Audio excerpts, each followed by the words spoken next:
Bismillahirrahmanirrahim. Assalamualaikum warahmatullahi wabarakatuh. Halo anak-anakku yang ibu sayangi, jumpa kembali dengan saya Bu Siti. Kali ini ibu akan menyampaikan materi tema 9 subtema 2 pemanfaatan kekayaan alam di Indonesia dengan muatan materi ilmu pengetahuan sosial. Namun anak-anak, seperti biasa, marilah kita awali pembelajaran hari ini dengan baca basmalah terlebih dahulu. Bismillahirrahmanirrahim. Alhamdulillahirabbil alamin. Anak-anak,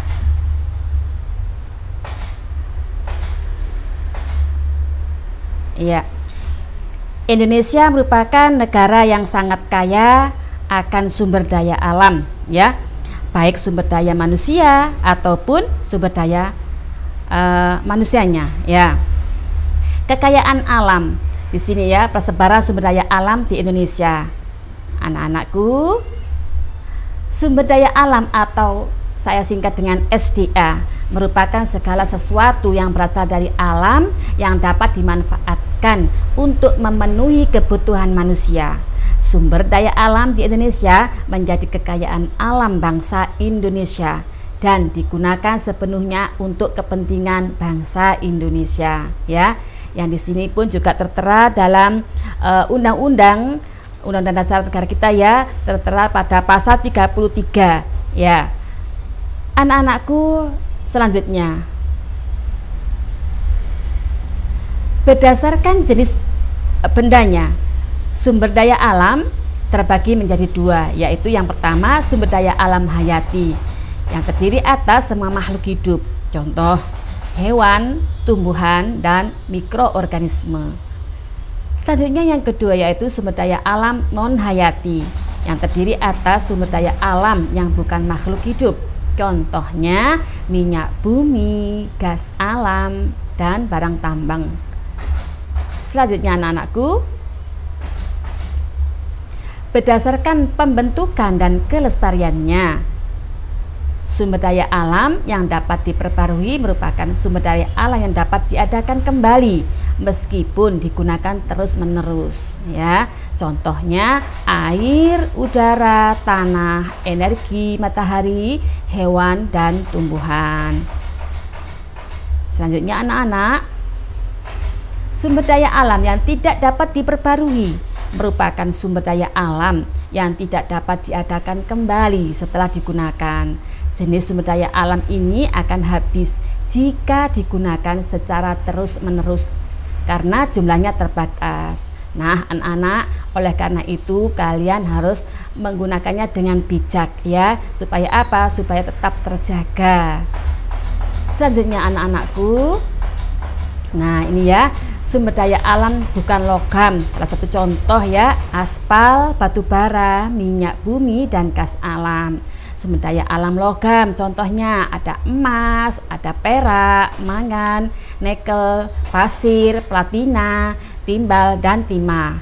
Kemudian sumber daya alam industri ada di sini berlian, ya, kemudian belerang, fosfat, gamping, batu kapur, yodium, asbes, dan gipsum. Nah, itu anak-anak, ya. Selanjutnya anak-anakku, perhatikan peta persebaran sumber daya alam di Indonesia. Nah, perhatikan, ya, itu, ya, peta persebarannya. Selanjutnya anak-anak, peta persebaran juga. Nah, ini, ya, di sini banyak tambang-tambang, ya, yang ada di Indonesia. Nah, berdasarkan peta di slide sebelumnya, daerah penghasil barang tambang di Indonesia adalah sebagai berikut. Daerah penghasil batu bara yaitu contohnya di Sumatera Barat, Sumatera Selatan, Kalimantan Timur, dan Papua. Selanjutnya daerah penghasil minyak bumi yaitu Aceh, Riau, Sumatera Utara, Kalimantan, dan Papua.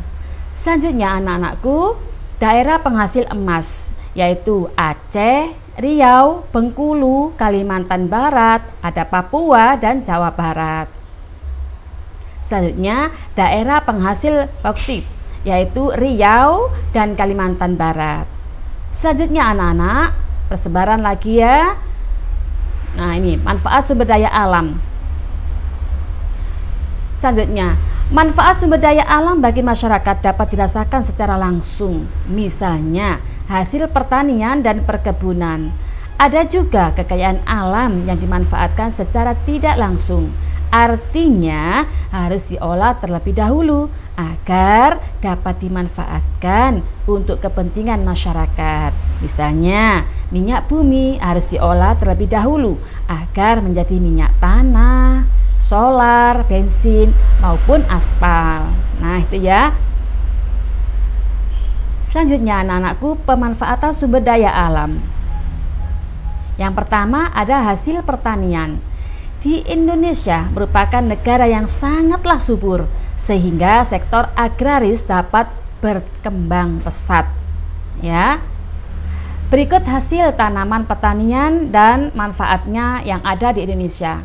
Contoh, padi dimanfaatkan untuk makanan pokok kita ya. Selanjutnya ada jagung dimanfaatkan untuk makanan pokok dan makanan ternak. Kemudian ada kacang kedelai dimanfaatkan untuk bahan baku pembuatan tempe, tahu, kecap, dan susu kedelai. Nah, itu anak-anak ya. Selanjutnya anak-anakku, persebaran hasil pertanian di Indonesia lah. Daerah penghasil padi terbesar yaitu di Aceh, Sumatera Barat, Jawa, Sulawesi Utara, dan Nusa Tenggara Barat. Selanjutnya, daerah penghasil jagung.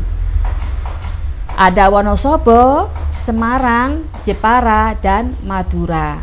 Selanjutnya anak-anak, daerah penghasil ubi kayu di Wonogiri, Jawa Tengah, Wonosari, Yogyakarta, dan Lampung. Kemudian daerah penghasil kedelai ada di Kedu, Surakarta, Pekalongan, Tegal, dan Rembang. Nah, itu anak-anak ya, daerah-daerah persebaran hasil pertanian yang ada di Indonesia. Selanjutnya anak-anakku, yang kedua adalah hasil perkebunan. Perkebunan merupakan lahan usaha pertanian yang sangatlah luas. Biasanya terletak di daerah tropis. Nah, contoh beberapa hasil perkebunan dan pemanfaatannya. Ada kelapa sawit yang digunakan bahan baku minyak goreng dan margarin. Nah, selanjutnya anak-anak, ada karet juga dipergunakan untuk bahan membuat ban ya. Selanjutnya ada tebu digunakan untuk bahan baku gula pasir. Kemudian ada kopi, teh, dan coklat digunakan atau dimanfaatkan sebagai bahan pembuatan minuman. Nah, anak-anakku, selanjutnya persebaran hasil perkebunan di Indonesia. Daerah penghasil tebu, contoh ada Jawa Barat, Jawa Tengah, Jawa Timur, dan Aceh. Kemudian daerah penghasil tembakau ada di Delhi, kemudian di Payakumbuh, Temanggung, dan Bojonegoro.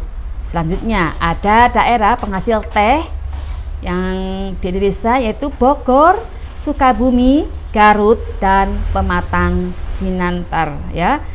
Pematang Siantar. Selanjutnya anak-anak, daerah penghasil kopi di Priangan, Jawa Barat, Lampung, Flores, dan Bogor. Kemudian daerah persebaran perkebunan yang menghasilkan karet yaitu di Aceh, Deli Serdang, Kalimantan Selatan, dan Banyumas. Nah, itu anak-anak ya, persebaran hasil perkebunan yang ada di Indonesia. Selanjutnya anak-anakku, pemanfaatan sumber daya alam. Yang ketiga yaitu peternakan. Di Indonesia berkembang atau sangatlah banyak ya kegiatan peternakan, baik peternakan hewan besar seperti sapi dan kerbau. Kemudian juga ada peternakan hewan kecil ya, peternakan kecil seperti kambing, domba, kemudian peternakan hewan unggas ya, itu pun juga banyak sekali di daerah Indonesia ini. Selanjutnya anak-anak, berikut contoh beberapa hasil peternakan dan pemanfaatannya. Sapi dan kambing dimanfaatkan dagingnya sebagai bahan pangan dan sumber protein hewani. Kemudian ayam dimanfaatkan telur, daging, dan bulunya. Telur dan daging ayam sebagai bahan pangan, sedangkan bulunya dapat dibuat sebagai kerajinan ya. Kerajinan misalkan ada di sini contohnya ada kelut nak ya. Nah, itu ya dari bulu ayam juga. Kemudian juga bisa dibuat untuk bunga-bungaan ya, daunnya itu bisa dari bulu dan sebagainya. Selanjutnya anak-anakku, lebah dimanfaatkan madunya. Nah, apalagi di musim pandemi ini banyak sekali kita memanfaatkan madunya untuk apa? Untuk kehangatan tubuh kita ya. Selanjutnya anak-anakku, persebaran hasil peternakan yang ada di Indonesia. Daerah penghasil ternak sapi ya yang terbesar di Aceh, Jawa, Bali, Madura, dan Sumbawa. Selanjutnya, daerah penghasil ternak kerbau yang terbesar di Indonesia adalah di Aceh, Sulawesi, dan Jawa. Kemudian ada daerah penghasil ternak kambing yang terbesar di Indonesia yaitu di Jawa Barat, Jawa Tengah, dan Jawa Timur. Nah, anak-anak, selanjutnya yang keempat, hasil laut dan perikanan. Laut dan perairan merupakan sumber daya air yang apabila dimanfaatkan dan dikelola secara maksimal akan memberikan keuntungan yang sangatlah besar. Berikut contoh beberapa hasil budaya atau budidaya perikanan dan pengembangan kelautan. Yang pertama ada ikan, digunakan sebagai bahan pangan dan merupakan sumber protein kita. Selanjutnya ada rumput laut, digunakan sebagai obat-obatan, bahan makanan, dan kosmetik. Selanjutnya ada mutiara, dipergunakan untuk sebagai perhiasan. Selanjutnya anak-anakku yang ibu sayangi, persebaran hasil laut dan perikanan di Indonesia. Ada perairan Selat Malaka berpusat di Bagan Siapiapi. Hasil tangkapan adalah ikan terubuk ya. Selanjutnya ada perairan pantai Jawa Barat, Cilacap atau Jawa Tengah. Hasil tangkapan adalah ikan tenggiri dan rumput laut. Kemudian ada di perairan Bitung atau Sulawesi Utara, hasil tangkapannya adalah ikan tuna atau cakalang atau tongkol ya. Kita seringnya menyebut ikan tongkol ya. Selanjutnya anak, di perairan Ambon ada hasil tangkapan yaitu berupa ikan cakalang, ikan hias, dan rumput laut. Nah, itu ya persebaran hasil laut yang dan perikanan yang ada di Indonesia. Selanjutnya anak-anakku, yang kelima adalah hasil tambang. Sumber daya tambang merupakan salah satu sumber daya yang tidak dapat diperbarui. Proses pembentukannya pun selama jutaan tahun. Sumber daya alam ini apabila diolah akan menghasilkan manfaat yang sangat dibutuhkan manusia dalam kehidupannya. Oleh karena itu, mari kita berbijak ya untuk menggunakannya. Selanjutnya anak-anak, berikut contoh beberapa hasil tambang dan pemanfaatannya. Minyak bumi digunakan sebagai bahan bakar kendaraan dan kompor ya.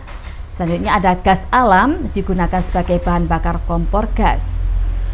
Ada belerang dapat digunakan untuk campuran obat. Ada grafit digunakan sebagai bahan baku pembuatan pensil.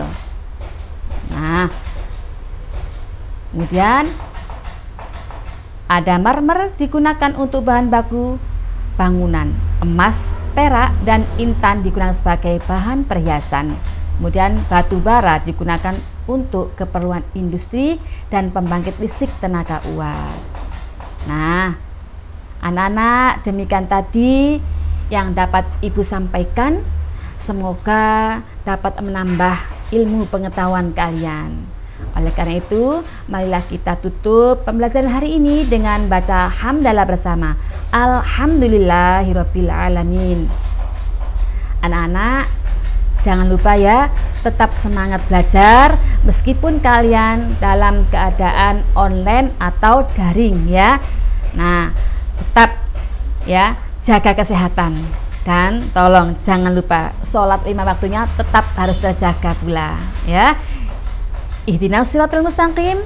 Wassalamualaikum warahmatullahi wabarakatuh.